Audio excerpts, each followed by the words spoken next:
I was at an after-hours club and I run into this guy named David Bowie. And he was sitting at the back of the room all by himself. And so I walk over to him and I start talking to him because he lived in the same building as Luther Vandross and the Young Americans and all these guys. And so I say, yeah, man, Luther is my boy and blah, blah, blah. And we start talking and all David wants to do is talk about jazz. And I'm like, oh, really? And we're talking about everybody that we love and this one and that one. And he was into really avant-garde stuff. So he asked me to come to Switzerland. And I think that the Swiss trip was some kind of audition. So I go to Switzerland and David writes something that sounds like this.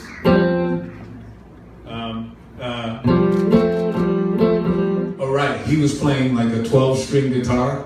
So it sort of makes sense, but the 12-string guitar only had 6 strings on it. And he was like playing like, oh, I know, it was like.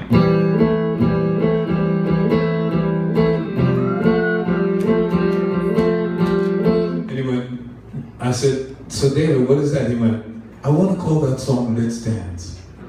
And I went, really? And he said, the exact words was, nah, darling, I think it's a hit. And I was so weird. I was like going, whoa, dude. Like, I come from dance music. You can't call that thing that you just played Let's Dance. So I went to Switzerland with music paper, right? I had all this manuscript paper with me because I didn't know what we were going to do. So I said, well, David, can I do an arrangement? And he said, sure. So I did, I went, something like that. And that was like sort of sounding cool, but it was a little dark. And then I just moved it up to B flat and went, uh-oh, I'm onto something here.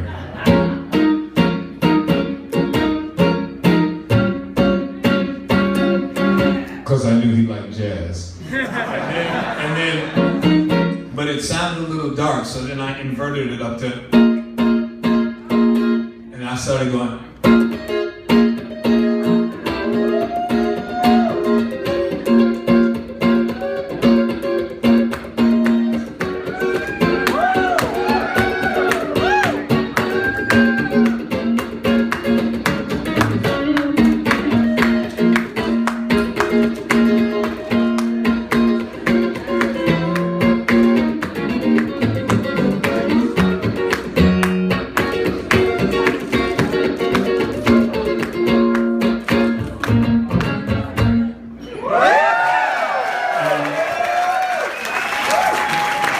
because I was so afraid of the disco sucks thing, I just played, and then Bob Clearmountain put these unbelievably cool delays. I just went,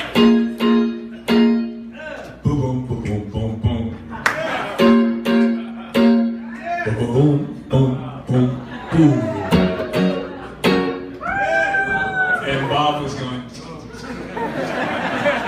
and it was a smash. It was a smash. And I remember, so I used to always tell this story that we did the record in 19 days because David had booked 3 weeks at the studio. So Bob and I, we did a video game soundtrack not too long ago. And he said, no, Nile, we did it in 17 days. The last few days, you just didn't show up. You were like out partying. I remember the party animal, you know, I was out. And so we did it in 17 days, literally start to finish, mixed in everything. Stevie Ray's solos, David's vocals, everything. I even wrote the horn arrangements. Nick Ricochet, he just threw that together, and I went out and wrote the all that stuff in 17 days, and then Bob mixed like 3 or 4 songs a day, and we were done. So for the last few days, he had listening parties and wound up selling the record.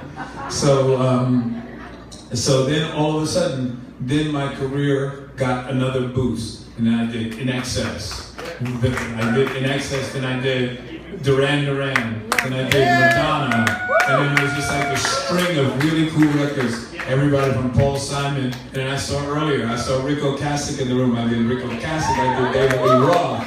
I did this ton of records with Michael Austin here, my new partner. We just signed a deal with Warner Brothers. Oh, and right, and Cameron is in the room too, who's co-chairing this event. So we did a bunch of records, some more successful than others, but the truth of the matter is that everything was done with passion and from my heart, and I always tried to make the best record I could.